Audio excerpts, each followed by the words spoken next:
Merci à notre frère Daniel qui a dirigé la prière. Que la paix et la grâce de Dieu soient avec tous ceux qui sont avec nous en ligne, aussi loin qu'ils les sont. Et notre pensée, nous sommes en pensée et en prière avec le frère André Renaud qui a eu un accident. Nous venons justement de l'apprendre et gardons ses frères dans nos prières et de la part des sœurs Évangéline. Et nous avons aussi dans nos pensées notre sœur Anne-Alexandre qui, bien qu'elle commence à aller mieux, donc gardons lui dans nos prières aussi. En même temps, nous voulons remercier tous ceux qui ont pris le temps de l'appeler pour l'encourager et surtout prier avec elle. Et en particulier sa belle-fille Sarah et son mari Mike Alexandre pour tous les soins qu'ils ont pris pour Anne. Donc nous bénissons le Seigneur pour ce beau service. Donc le moment est arrivé pour nous de nous concentrer dans l'étude de la parole de Dieu.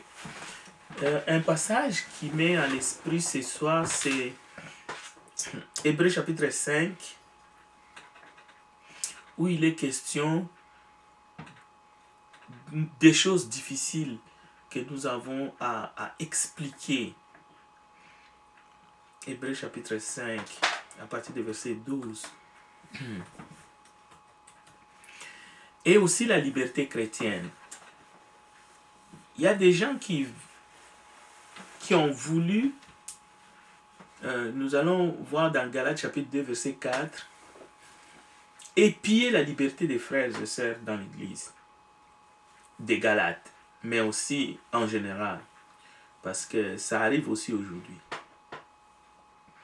Mais ces gens qui voulaient asservir les autres frères et sœurs se retrouvaient dans l'assemblée ou dans les assemblées,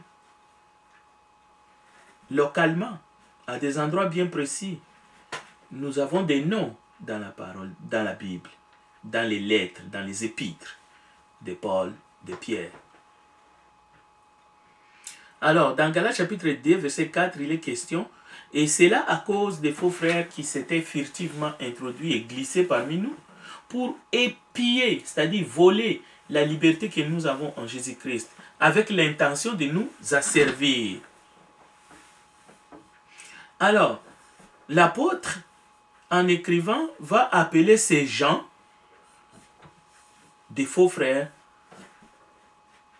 C'est pour cela que nous allons essayer de voir aujourd'hui qu'est-ce que ça veut dire un faux frère. C'est quelqu'un qui est au milieu d'une assemblée sans être pour autant un frère né de nouveau. Ça, c'est un exemple. L'apôtre Jean, lui, il va parler, et c'est très fort, des antéchrists. Et il dit ceci, je vous donne les passages. 1 Jean chapitre 2, verset 18, je vais demander à notre sœur Gloria, qui est justement à la technique, de nous afficher ces textes. 1 Jean chapitre 2, verset 18, comme ça, si vous n'êtes pas connecté pour les voir, au moins vous pouvez les regarder vous-même dans votre Bible. 1 Jean chapitre 2, verset 18. L'apôtre du Seigneur Jean, un apôtre très rapproché, parce que lui, il était toujours sur la poitrine du maître, lui, il va écrire et il va parler des antéchrists, au pluriel. Et qu'est-ce qu'il dit? Il dit qu'ils sont sortis du milieu de nous, mais précise qu'ils n'ont jamais réellement été des nôtres, pour autant. Donc, ces gens sont sortis des milliers de frères sans être véritablement, sans faire véritablement partie des frères et sœurs. On peut considérer ces gens comme étant des milices, des envoyés de l'adversaire pour venir s'aimer les chaos à l'intérieur du corps. C'est quand même curieux, ces vérités, parce qu'elles sont dans la Bible, dans la parole de Dieu. Ça peut être ces gens, ça peut être des frères ou des sœurs. Alors, nous allons aussi nous interroger qui est vraiment un chrétien. C'est pour cela, la fois passée, je vous ai recommandé les chemins de vérité, le volume 19 et le numéro 5, qui est toujours sur notre table, à disposition de qui veut apprendre, qui veut approfondir les Écritures, avec notre frère Barry Bagot. Parce que dans ce volume 19, numéro 5, le mariage mixte sur le plan religieux, il y a un cadre où qui est, je l'ai devant moi ici, où il est marqué que voulons-nous dire par chrétien ou non chrétien? C'est une question. Et la réponse est bien encadrée. Donc, je vous les recommande. Mais on va se poser juste la question ce soir, sans pour autant aller vraiment en profondeur, mais nous pouvons tirer simplement quelques aperçus. La réponse sur qui est chrétien et qui est un non-chrétien, parce que ça va nous concerner dans l'étude ce soir, vous verrez dans quelles circonstances et dans quel cadre.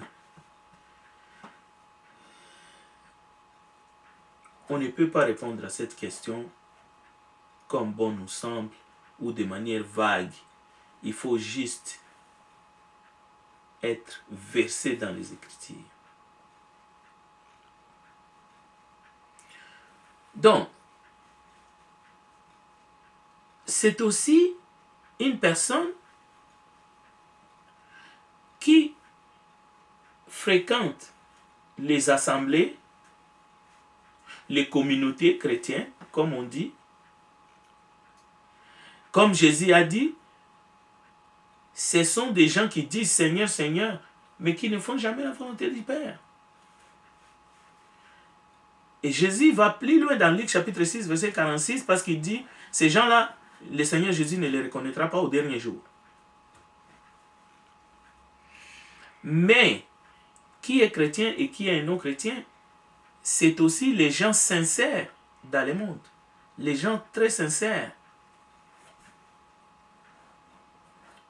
Qui sont responsables dans des entreprises, dans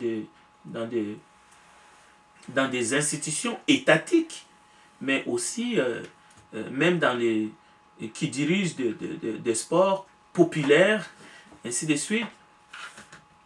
Marc chapitre 15, verset 19, mais ce sont aussi de ces enseignants qui ont la parole de Dieu en main, mais qui enseignent des doctrines étrangères à la parole de Dieu. Donc, ce sont des faux enseignants, ce sont des non-chrétiens, ce sont des faux frères. Vous pouvez les trouver dans l'encadré même du chemin de vérité. Maintenant, nous allons entrer dans notre étude. Nous allons aller maintenant comprendre ce que Jésus voulait dire aux Juifs dans Jean chapitre 8, verset 31. Si vous demeurez dans ma parole, vous êtes vraiment mes disciples. Et ce sont les disciples qui ont été désignés comme étant des chrétiens. Jean chapitre 8, verset 31. Donc, les chrétiens, ce n'est pas quelqu'un qui va choisir de soutenir l'erreur. Parce que lorsque on choisit volontairement de soutenir l'erreur, on renie le Christ et sa parole. Et au dernier jour, le Christ ne nous reconnaîtra pas. Même si nous avons fait des activités dans des milieux religieux, même si nous étions au premier plan en train d'aider les pauvres, les sans-abri, nous régnons le Christ lorsque nous soutenons l'erreur et nous enseignons l'erreur, nous régnons et le Christ et sa parole. Mais nous devons savoir qu'en Christ, nous sommes affranchis. Pour les chrétiens, nous sommes les affranchis. C'est un autre nom pour désigner les chrétiens. Parce que nous avons été libérés. Ce n'est pas que nous sommes les sans péché. Non. Les péchés d'ailleurs, c'est le sujet de l'Église. c'est le sujet de la Bible. Souvent, lorsqu'on parle de chrétiens et non-chrétiens, on ne parle pas de ceux qui ont ou ceux qui commettent des péchés et ceux qui ne commettent pas les péchés. Non, ce n'est pas de cela qu'il s'agit. Non, on parle de ceux qui sont affranchis et ceux qui ne sont pas encore affranchis. Ceux qui sont libres et ceux qui sont encore esclaves du péché. Donc, nous allons considérer justement sous cet angle-là. Et comme vous le savez, il est dans la nature humaine de vouloir être libre. Donc la liberté, c'est vraiment quelque chose de très précieux pour l'homme dans ce monde. Mais être chrétien, c'est être libre. Parce que Christ nous a affranchis. Mais en même temps, il y a une liberté selon le monde qui se résume à vouloir faire tout ce que l'on veut, comme on le veut et quand on le veut. Ça, c'est la liberté selon le monde. Mais cette liberté-là, selon le monde, qui consiste à faire tout ce qu'on veut, quand on le veut, c'est de l'esclavage. C'est un asservissement, selon la parole de Dieu. C'est une forme d'asservissement qu'il ne faut pas confondre avec la liberté selon Dieu, la liberté que Christ nous donne en conformité avec Jean chapitre 8, verset 31. Donc, la liberté du chrétien, c'est quoi au fait? C'est ce que l'on appelle la liberté de l'esprit.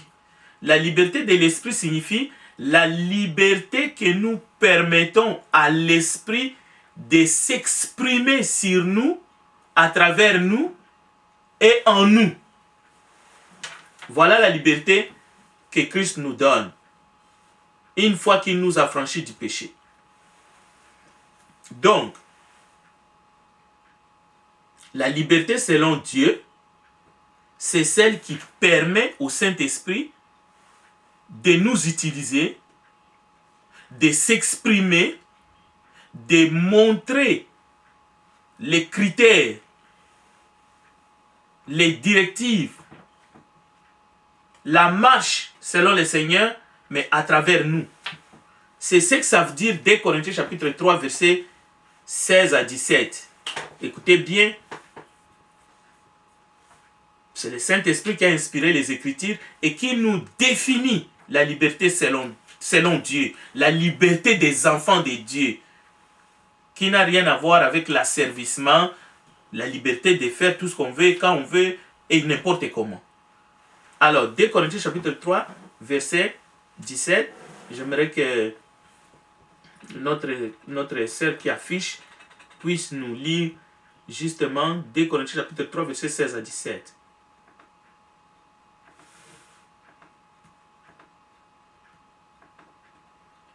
Or, le Seigneur, c'est l'Esprit.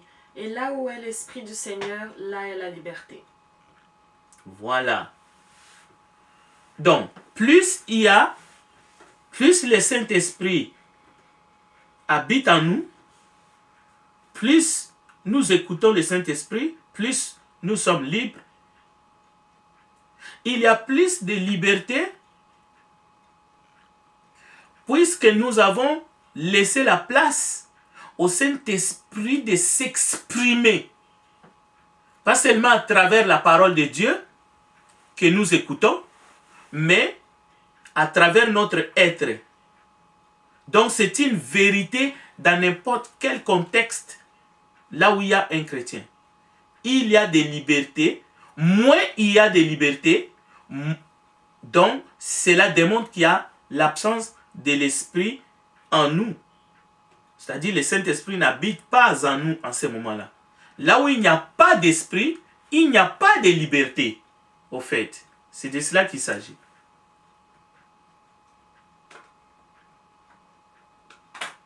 Maintenant, nous allons chercher Matthieu 18. Matthieu 18.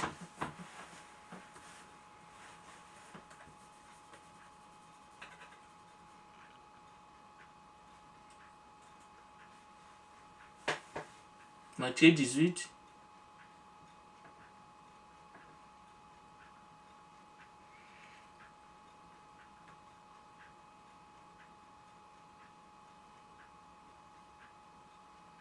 Verset 18. Allez-y. Je vous le dis en vérité, tout ce que vous lirez sur la terre aura été lié au ciel, et tout ce que vous délirez sur la terre aura été délié au ciel. Continuez. Je vous dis encore que si 2 d'entre vous s'accordent sur la terre pour demander quoi que ce soit, cela leur sera accordé par mon Père céleste. En effet, là où 2 ou 3 sont rassemblés, en mon nom, je suis au milieu d'eux. Alors Pierre s'approcha de Jésus et lui dit, Seigneur, combien de fois pardonnerai-je à mon frère lorsqu'il péchera contre moi? Ok. Oui, on va s'arrêter là. Bon, la question du pardon, nous allons revenir là-dessus parce que c'est une question centrale dans la vie chrétienne.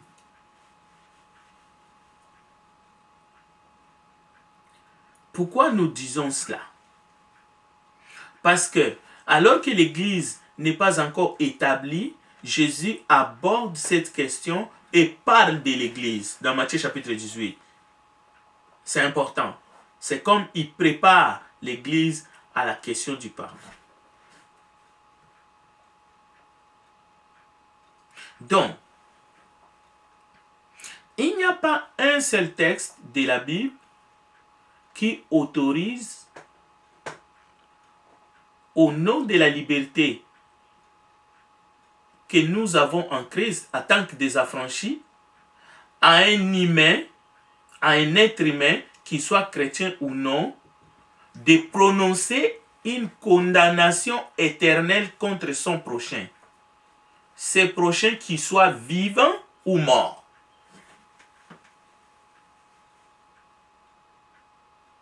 Je répète, parce que c'est une vérité cathédrale. Il n'existe pas un texte dans la Bible qui autorise un humain, chrétien ou non chrétien, de prononcer la condamnation éternelle contre son prochain, qu'il soit vivant ou mort. Quel que soit le contexte. Bon, il y a des drames qui arrivent. Quelqu'un a pris plus d'alcool et il peut faucher des vies innocentes. Et vous savez que ça fait vraiment mal. Ça fait souffrir les membres des familles. Mais à un moment donné, on peut dire des paroles sous les afflictions parce qu'on est terriblement dans la détresse. Et on peut croire qu'on a le droit et même le pouvoir d'envoyer, disons, la personne qui a commis cet acte, cette infamie, au diable, en enfer, tout ce que vous voulez, même de disposer même de sa vie aussi. Bien que nous sommes tous gérés par des lois bien établies dans le pays, mais parfois sous l'effet de la colère, sous l'effet de la peine, on se donne le droit parfois de penser, on pousse loin notre raisonnement et parfois on se fait justice soi-même. Peu importe. Maintenant, qu'est-ce que signifie le texte de Matthieu 18? On va maintenant lire un petit peu à partir du verset 15 jusqu'au verset 17. Qu'est-ce que ça veut dire ces textes? Écoutez.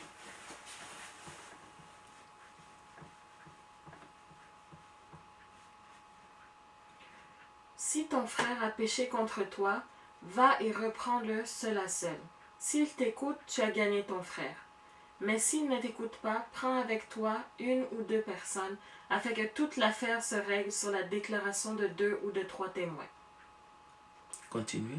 S'il refuse de les écouter, dis-le à l'Église, et s'il refuse aussi d'écouter l'Église, qu'il soit à tes yeux comme le membre d'un autre peuple et le collecteur d'impôts.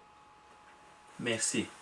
Qu'est-ce que signifient ces paroles dans l'évangile? Eh bien, on a fait de ces paroles du Seigneur parce qu'il s'agit d'un enseignement de Jésus-Christ lors de son séjour ici-bas.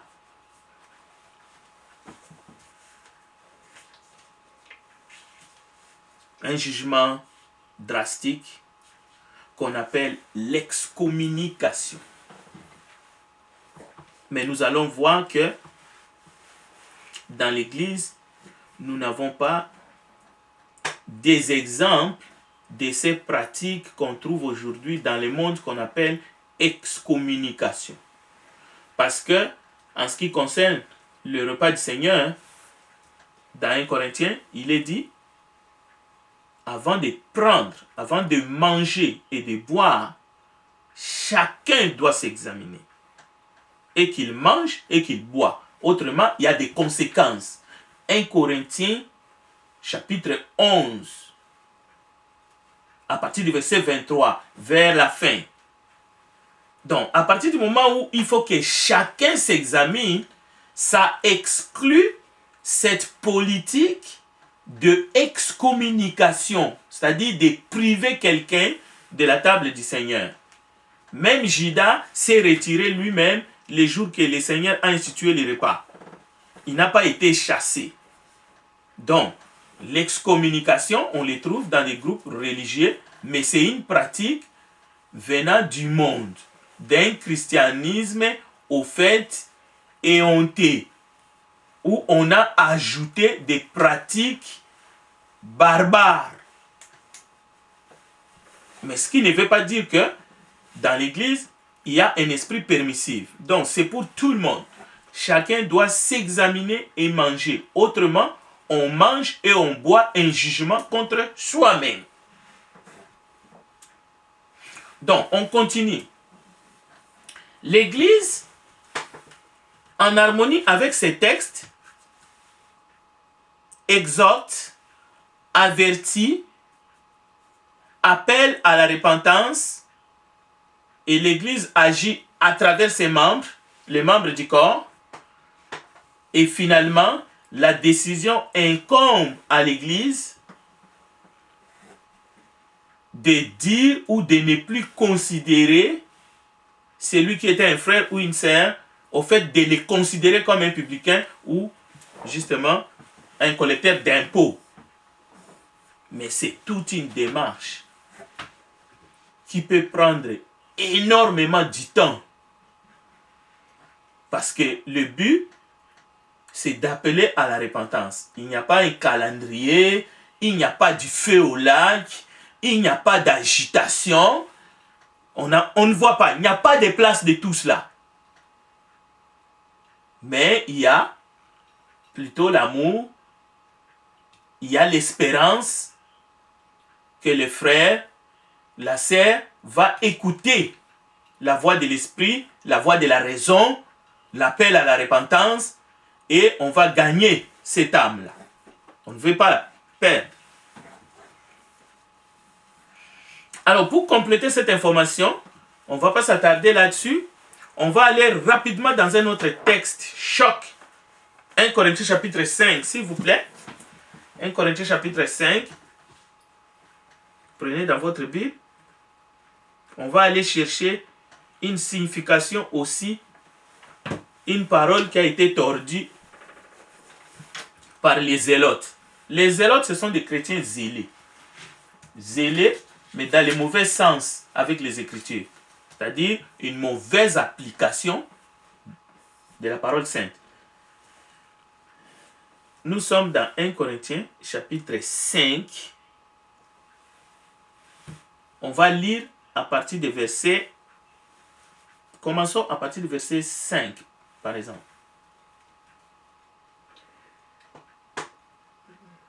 C'est pas une phrase complète, je vais aller à 4. Oui, allez-y à 4. Quand vous vous rassemblez au nom de notre Seigneur Jésus-Christ, je serai avec vous en esprit. Avec la puissance de notre Seigneur Jésus-Christ, livrez un tel homme à Satan pour la destruction de la nature pécheresse, afin que l'esprit soit sauvé le jour du Seigneur Jésus. Vous n'avez vraiment pas de quoi être fier. Ne savez-vous pas qu'un peu de levain fait lever toute la pâte? Purifiez-vous donc du vieux levain afin d'être une pâte nouvelle, puisque vous êtes sans levain. En effet, Christ notre agneau a été sacrifié pour nous. Célébrons donc la fête, non avec du vieux levain, le levain du mal et de la méchanceté, mais avec les pains sans levain de la pureté et de la vérité. Continue. Je vous ai écrit dans ma lettre de ne pas entretenir de relations avec ceux qui vivent dans l'immoralité sexuelle. Je ne parlais pas d'une manière absolue des gens de ce monde qui vivent dans l'immoralité ou sont toujours désireux de posséder plus, voleurs, idolâtres. Autrement, il vous faudrait sortir du monde. En effet, ce que je vous ai écrit, c'est de ne pas entretenir de relations avec quelqu'un qui, tout en se disant notre frère, vit dans l'immoralité sexuelle, est toujours désireux de posséder plus, idolâtre, calomniateur, ivrogne ou voleur, de ne pas même manger avec un tel homme. Est-ce à moi en effet de juger les gens de l'extérieur? N'est-ce pas ceux de l'intérieur que vous devez juger? Les gens de l'extérieur, Dieu les jugera. Continue. C'est tout le chapitre. C'est tout? D'accord. Chassez le méchant du milieu de vous. Ah, c'est ça. Ok. Alors, cette partie des Écritures aussi, un cas que l'apôtre a parlé au sujet des chrétiens qui étaient à Corinthe, fait école. On a extrapolé les textes, on l'a enlevé de son contexte, mais j'attire votre attention que le jugement dont il est question ici, ce n'est pas un jugement qu'il faut confondre avec les jugements qui se passent dans nos tribunaux, dans nos instances, ainsi de suite. Non, nous sommes dans le cadre de l'Église ici. Ces jugements, c'est ce que le Seigneur fait allusion à son enseignement dans Matthieu 18. Ce que nous venons de voir avec vous, un appel à la repentance au fait. Et les ôter les méchants du milieu de vous ou chasser le méchant du milieu de vous selon la version, ça c'est une question de traduction encore une fois. Ça veut dire simplement la même chose s'il n'écoute pas l'Église, qu'il soit pour vous un publicain ou un collecteur d'impôts, ainsi de suite. On peut même dire, considérez-les comme un non-chrétien, quelque chose comme ça. Mais il y a d'autres textes qui vont venir éclairer, comme 2 Corinthiens chapitre 2, on l'a lu la semaine passée, justement où Paul demande encore une fois à l'Assemblée de pardonner une personne dont il faisait allusion. Cette personne ici, dans 1 Corinthiens chapitre 5, il s'agit de cette personne ici que Paul était en train de dire dans 2 Corinthiens chapitre 2 qu'il ne fallait pas l'accabler trop, il fallait le pardonner pour ne pas donner l'avantage au diable, à Satan. Alors que lui-même ici, il a dit, une telle personne, je le livre à Satan pour que son âme soit sauvée au dernier jour. Donc, encore une fois, la pratique d'excommunication n'est pas conforme, c'est-à-dire empêcher quelqu'un par une interdiction formelle ou chasser quelqu'un de manière, comme on sait dans le monde, l'empêcher d'entrer dans une salle de réunion ou d'adoration. Cette pratique est tout simplement barbare. On ne les trouve pas dans les Écritures, on ne peut pas justifier cette pratique-là dans les Écritures. Mais par contre, je vais vous signaler que dans les temples, quand on lit les évangiles, et dans les synagogues, les Juifs pratiquaient cette manière. C'est pour cela d'ailleurs, on voit dans les évangiles cette terminologie de chasser. Parce que dans les temples, on chassait les gens. Par exemple, si tu étais un non-juif ou si tu étais une femme, et qu'il y avait des endroits où tu ne devrais pas mettre tes pieds, on chassait les gens. Ou par exemple, si tu étais lépreux, on chassait les gens dans les temples, on chassait les gens dans les synagogues. C'était une pratique de chef religieux. Et cette pratique-là, Jésus était plusieurs fois victime de cette pratique-là. Pas seulement Jésus, mais ses disciples aussi. Plusieurs fois, Jésus a été chassé du temple. Mais pas parce qu'il avait commis une faute ou qu'il avait péché, mais parce qu'il disait la vérité. Donc la pratique de chasser dans les temples, de chasser les gens des synagogues, c'est ça qu'on voit aujourd'hui comme doctrine dans certains groupes religieux où on chasse les gens dans les lieux de réunion ou dans les assemblées locales. Mais Jésus et ses disciples, dans l'église que Jésus a établie, ce n'est pas une pratique qu'on devrait utiliser comme étant la doctrine. Non. Mais Jésus nous enseigne dans Jean 18 l'appel à la repentance. Cela veut dire une discipline corrective. Mais ça ne se fait pas de manière manu militari. Ça se fait dans... Il faut que la volonté de la personne soit engagée dans ces processus-là. Cela veut dire que la personne doit accepter cette discipline ou la personne peut refuser aussi cette discipline-là.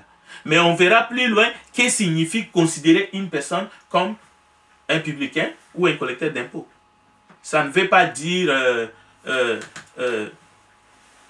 ne plus voir cette personne-là dans nos réunions ou bien la traiter de manière dégradante ou essayer de croire que la personne est devenue un péché. Non, loin de là.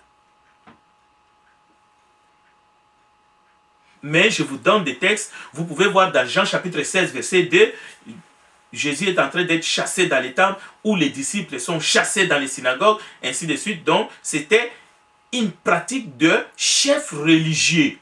Parce que ces chefs-là étaient impatients. Ils se croyaient plus propres que tout le monde. Parce qu'eux, ils respectaient la loi. C'est pour cela que Jésus va les traiter de tombeaux blanchis. Jésus va même dire que vous fermez le royaume des cieux aux autres. Vous ne permettez même pas ceux qui veulent entrer dans le royaume qu'ils puissent y entrer. Vous avalez le chameau, mais vous filtrez le moucheron. Voilà. Mais ce n'est pas être laxiste, cela ne veut pas dire être mou à l'égard du péché, loin de là. Alors, il ne faut pas opposer 1 Corinthiens chapitre 5, comme beaucoup ont la tendance de le faire, avec Matthieu 18, versets 15 à 18 que nous venons de lire.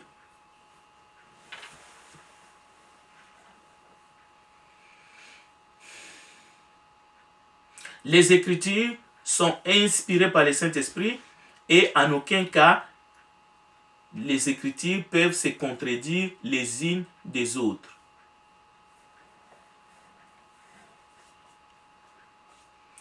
Considérer une personne, un frère ou une sœur, comme étant un non converti, par exemple, n'est pas une décision qu'une personne peut prendre à titre individuel. C'est-à-dire, en tant que membre du corps du Christ, à part entière. C'est-à-dire, toi, tu n'es qu'un bras, tu n'es qu'un œil, tu n'es qu'un individu. Tu es un membre du corps. Tu ne peux pas prendre cette décision-là toute seule. Tu ne peux pas considérer par toi-même que telle personne, pour moi, c'est un mécréant. Non. On les voit dans d'autres groupements religieux. Mais ici, dans Matthieu 18, c'est la décision de l'assemblée. Ce n'est pas la décision que toi, tu dois prendre individuellement. Il n'y a personne qui peut se lever pour montrer du doigt une autre personne. À ce moment-là, on tombe dans l'enseignement de Jésus dans Jean, où Jésus dira à un groupe de religieux qui se croyaient purs ou plus purs que les autres, que celui qui est sans péché jette la première pierre. Parce qu'on peut scruter ta vie avec une loupe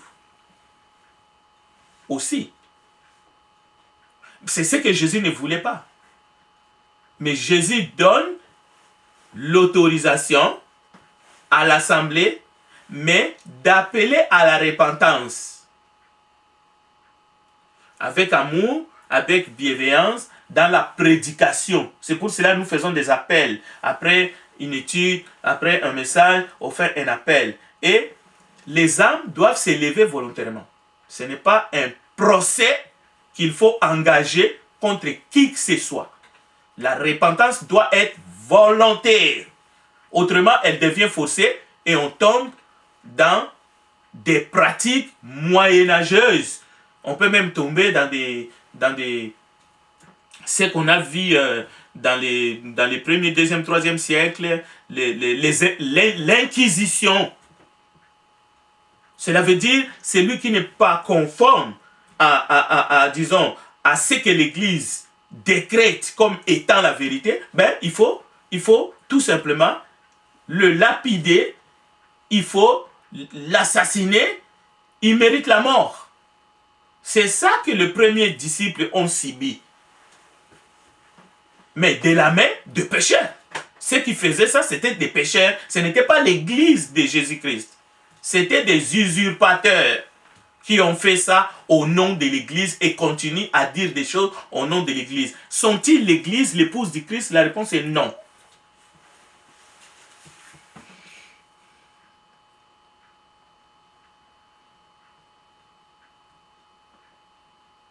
Quel est l'impact de la droiture et de la vérité de la sainte doctrine dans la vie, en conclusion, d'un membre, d'un croyant ici-bas? On va terminer là. 1 Roi chapitre 3, c'est la conclusion. Vous allez voir l'impact. Il y a tout à gagner de marcher selon l'esprit, d'écouter la voix de Dieu. Il y a tout à gagner de se repentir volontairement. Comme les cas nous avons de Luc 15, où l'enfant prodigue, où un frère écoute un autre frère et il est gagné. Et la Bible dit, il y a de la joie dans les ciels. Nous allons voir un peu dans l'ancienne alliance l'impact d'écouter Dieu. On va s'arrêter là. On va aller chercher vraiment un cas qui fait école. Comme ça, vous allez voir l'importance de marcher avec droiture, avec son Dieu. Le Dieu qui nous aime, le Dieu qui nous appelle tout le temps de revenir à lui, de nous repentir, de marcher selon ses voies, de rechercher à faire sa volonté. Mais tout cela encore, c'est toujours de manière volontaire. Pas seulement par peur de punition, mais c'est parce que nous aimons Dieu. Ça doit provenir du cœur. Ça ne doit pas être forcé. Parce qu'à ce moment-là, on tombe dans la violence. On tombe dans la bassesse. Alors, 1 Roi chapitre 3, verset 3, je vais paraphraser et nous allons terminer. Salomon aimait l'Éternel et suivait les coutumes de David son père. Les coutumes ici, il faut les voir comme étant les consignes que l'Éternel donnait à David. Et Salomon, le voilà, il suit les coutumes de David son père. Cela veut dire qu'il fait exactement ce que son père faisait pour que Dieu déclare que David est l'homme selon son cœur. Alors au verset 5, à Gabaon, l'Éternel apparut en songe à Salomon pendant la nuit et Dieu lui dit, demande ce que tu veux que je te donne. Salomon répondit, tu as traité avec une grande bienveillance ton serviteur David, mon père. Souvent, nous nous posons la question, nous passons toujours, oh, c'est la providence, oh, c'est la destinée, oh, c'est parce que c'est le choix de Dieu. Dieu a choisi David, c'est la prédestination. Pourquoi Dieu a dit que David était l'homme selon son cœur? Pourquoi Dieu a traité David avec bienveillance? La réponse est ici. Le verset 6. Salomon répondit, tu as traité avec une grande bienveillance ton serviteur David, mon père, parce qu'il marchait en ta présence dans la fidélité, dans la justice et dans la droiture de cœur envers toi. C'est ça la réponse. Écoutez, tu lui as conservé cette grande bienveillance et tu lui as donné un fils qui est assis sur son trône comme on le voit aujourd'hui. souvent nous pensons que notre conduite n'aura pas d'impact même envers nos enfants. C'est pour cela que nous nous permettons de faire n'importe quoi. Mais voici l'impact de vivre selon la vérité, de marcher dans la droiture. On ne connaît David que lorsqu'il a passé des moments sombres dans sa vie. Mais ici, nous avons un témoignage qu'il a marché droitement. C'est pour ça que nous nous engageons à faire des témoignages. Lorsqu'il y a des bons témoignages dans la communauté chrétienne, nous allons les dire. La même chose lorsque nous prêchons la parole de Dieu, nous prêchons la parole de Dieu sans artifice. Cela veut dire sans complaisance. Pour plaire au Seigneur, pas comme pour plaire aux hommes. Alors, regardez le verset 8. Salomon continue. Ton serviteur est au milieu du peuple que tu as choisi, peuple immense, qui ne peut être ni compté ni nombré à cause de sa multitude. Le verset 9. Accorde donc à ton serviteur un cœur intelligent pour juger ton peuple, pour discerner le bien. Et Dieu lui dit, puisque c'est là ce que tu demandes, puisque tu ne demandes pour toi ni une longue vie, ni les richesses, ni la mort de tes ennemis, et que tu demandes de l'intelligence pour exercer la justice,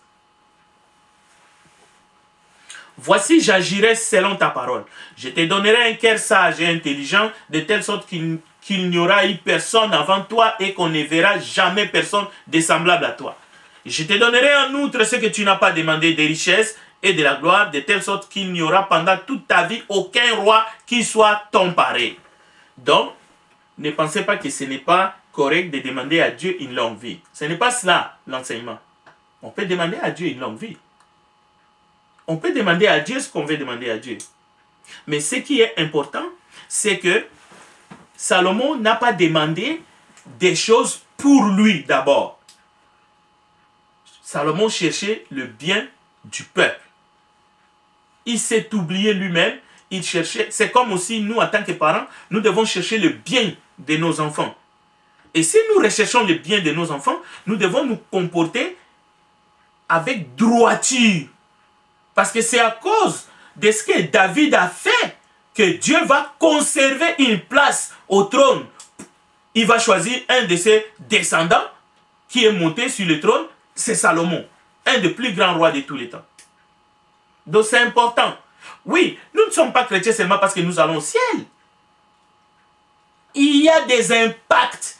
J'ai vu une exhortation d'une dame dans les réseaux sociaux. Il a dit, tout se paie ici-bas. Il n'y a rien que nous allons faire qui restera, si c'est mauvais, impuni ici-bas. Au fait, son exhortation était, ça ne sert à rien de se venger. Si vraiment tu crois en Dieu, ne te venge pas.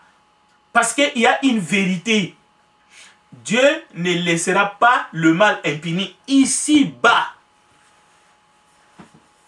Il y aura des conséquences, même s'il accorde son pardon. Bon. On va terminer maintenant. Comment celui qui a justement invoqué l'Éternel, à qui Dieu a donné la sagesse, l'intelligence, il va succomber par l'ivresse de l'amour des femmes au point de construire des autels pour les faux dieux, les femmes de ses concubines, et disons les dieux de ses concubines et les dieux de ses femmes étrangères. Bon, c'est des choses qui arrivent. C'est des choses qui arrivent parce que c'est arrivé vraiment. Vous pouvez aller vous-même lire les textes. Mais j'attire votre attention sur le dernier verset de ce soir, c'est le verset 14. 1 Roi 3, 14. Ça fait partie des réponses que Dieu donne à Salomon. Écoutez bien. Le verset 14. J'aimerais que la sœur nous lit encore une fois pour compléter cette partie pendant que je réfléchis et je vais terminer cet enseignement. Et si tu marches dans mes voies en respectant mes prescriptions et mes commandements, comme l'a fait ton père David, je te donnerai une longue vie. Chers frères et sœurs, j'aimerais vraiment ce soir nous comprenons pourquoi Dieu nous appelle à la repentance. Pourquoi est-ce que nous prêchons à corps et à cri la vie de la sanctification? Ce n'est pas seulement pour... Écoutez, le salut, c'est pas la grâce. Mais qui n'aime pas une vie de paix, une vie... Oui, il y a réussite et réussite, il y a succès et succès. Mais écoutons ici ce que Dieu dit à Salomon. Dieu lui dit les choses de manière claire, pas politicienne. Dieu dit ceci. Si tu marches dans mes voies, en observant mes lois et mes ordonnances, mes commandements, comme l'a fait David, ton père. Cela veut dire dans ce que David a fait, lorsque David est tombé, David est revenu en se repentant. Ça fait partie de cette droiture-là. Si tu le fais comme David l'a fait, ton père, il dit, je prolongerai tes jours. Cela veut dire que Salomon avait la liberté de choix, la liberté de l'esprit, de marcher, de se relever lorsqu'il est tombé, de revenir vers Dieu, de suivre les voies de l'Éternel ou non. C'est ce qui va arriver dans sa vie. Et il était averti. Et c'est ce que l'Église fait aujourd'hui. L'Église sonne la trompette. Que Dieu bénisse sa parole. Je retourne la parole à notre frère Lenki qui nous dirige pour terminer, pour voir s'il y a des questions et des commentaires. Mais en tout cas pour cette soirée, je crois que nous avons tous reçu l'appel de Dieu dans notre cœur. Et par quelques exemples, nous avons essayé de démontrer tout cela dans la parole de Dieu. Que Dieu vous bénisse. Recording stopped.